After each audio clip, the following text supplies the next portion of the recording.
seen Chantal and we're reunited in the beautiful city of Venice. It's pretty late when I arrived, so I meet up with Chantal pretty quickly and grab some food. It's been a long day, but I've arrived in Venice.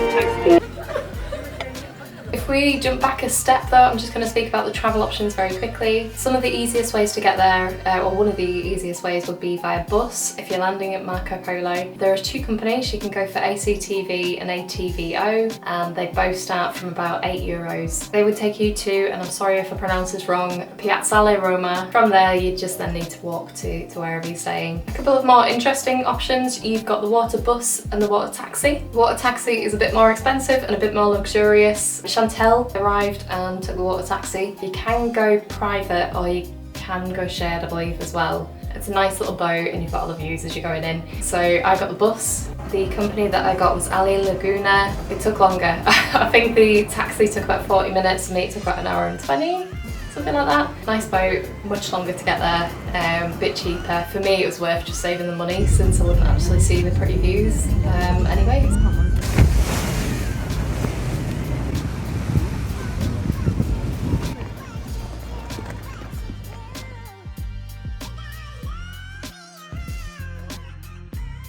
So the first morning I started off by having a pistachio croissant, which was delicious. This went on to be my daily breakfast. There's a bit of pistachio cream on top, and then inside it's like a pistachio paste. The one that I had on this first morning was from a little cafe, I think it was called 1000.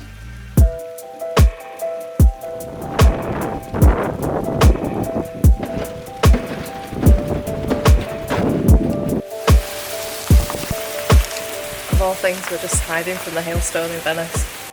We started our exploits with a boat trip to the island of Murano and Burano. Generally you'll be shown around, you can see there's like an island which is basically just produce, so it's just vegetables growing. There's another small island which is a cemetery island, so it's really interesting to see how these little patches of land, these little islands, actually have specific functions. We arrived at Murano and we saw the glass blowers, and you can see it's pretty impressive. As we were watching the glass blowers, Chantal and I did cozy up to the furnace. We were warmed up and dried off quite quickly. Fondamenta dei vetrai. Vetraio means glass blowers. Glass master.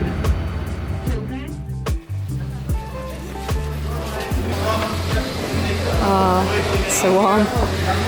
That's what we need.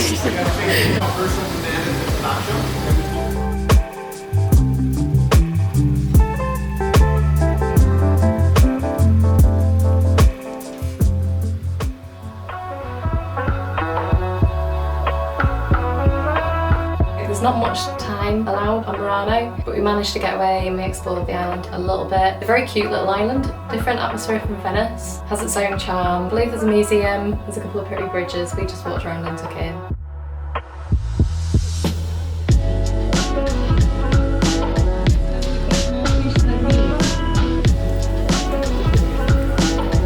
So in Burano, you may have seen images of this before, and you've got the beautiful colourful houses. There are a lot of stories and myths as to why this is the case, but the most popular theory seems to be that the fishermen used the colourful houses to navigate and to find their own homes through thick fog. Yeah, we took our time here. We also tried the essay biscuit, the Bussola of Burano, and the one that we chose is in the form of an S, so it's referred to as an essay biscuit. That's really nice. It's very vanilla-y and buttery and sweet, and it is absolutely delicious for a snack that is specific to that tiny little island.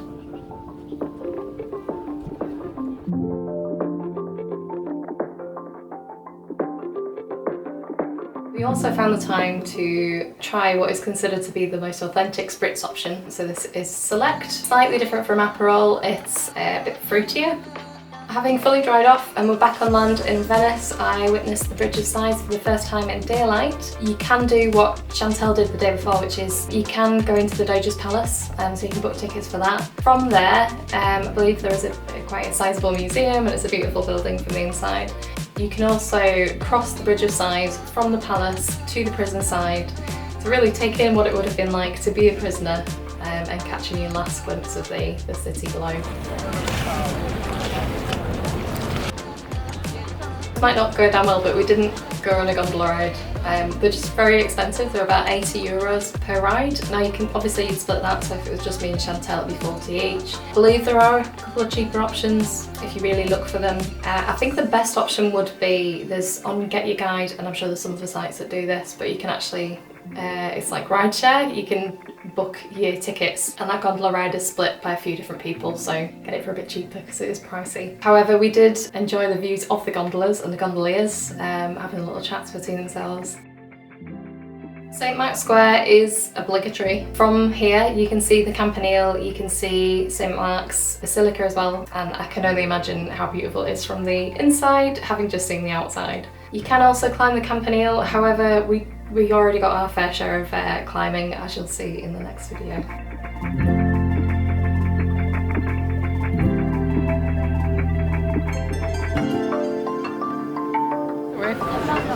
Just showing how busy it is.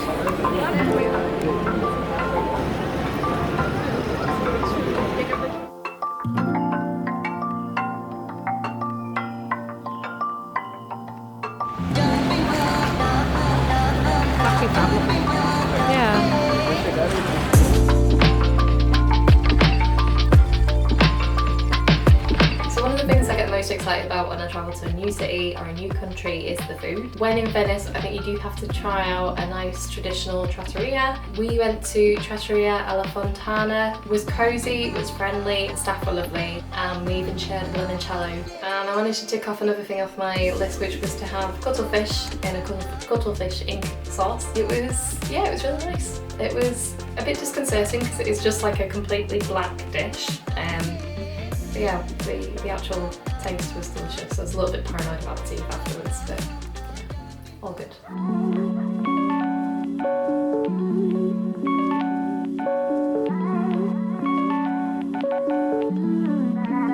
Something I suggest you do if you do visit Venice, especially if at the weekend, is to just veer away from the crowds and just explore, because actually when you get to certain areas in the north, you kind of escape the people.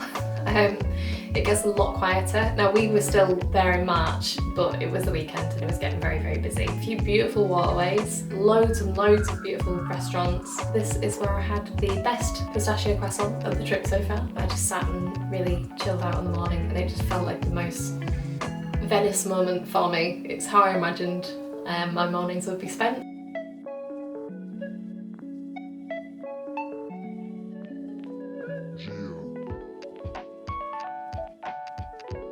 First I collected Chantel from the hotel and we got a ticket for the water bus so we could just explore as much as we wanted. We've decided rather than the 80 euro gondola ride, we're just going to get an all-day ticket for the bus, the water bus. The Vaporetto, so we can just go wherever we want all day, hop on and off, and save money, yeah. And we still get to be on the water. We've already had a boat trip and we've been on the water. That's cool. It's quite nice seeing the buildings and the reflection of things. But yeah, we just spent time on the water bus and actually got some of the best views of the architecture in Venice. Some of the best footage so far.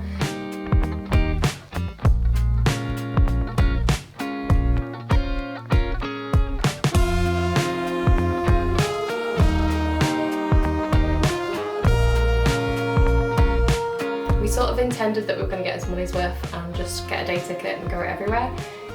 So we went to the island of Lido. I'm not quite sure what you're supposed to do in Lido. Lido. So once on the motorboat, and we made the decision just to keep going, and now we're in Lido. We're in a different island, different vibe. Instead of canals, we've got roads again. But the streets are very clean. So the island is kind of this shaped, so we landed here and we just walked here to the beach on the other side. Not the best beach, I'll say. I don't know if it's really a beach destination, but it does have a beach. It's a bit pebbly and brown, but probably some better days. Yeah, potentially. Cute.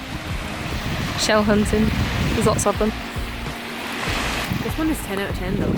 It's a cracking shell map. Yeah. At some point on your visit to Venice, you must try Chicchetti. A little bit like in the north of Spain, you've got pinchos, so you've got like bite-sized foods. Lots of it is served on like little pieces pieces of bread, so you've just got all these little pieces of bread with delicious toppings, all very varied, so you'll find something that you like there. But yeah, definitely worth trying Chicchetti. It was one of the highlights of my trip, but the food always is. We found a really nice place actually called Osteria al Pugni. We managed to get a couple of seats just by the window, which was perfect, so we could people watch. I think we started off by getting about 10 of the little bites of the Chicchetti, and then we went on for seconds as well, so we got plenty. But yeah, really enjoyed it. The wine was really nice here as well, and the service was lovely. The people were really nice. It just had a lot of atmosphere about it. Highly recommend it, and I think this was probably the perfect way to end our trip.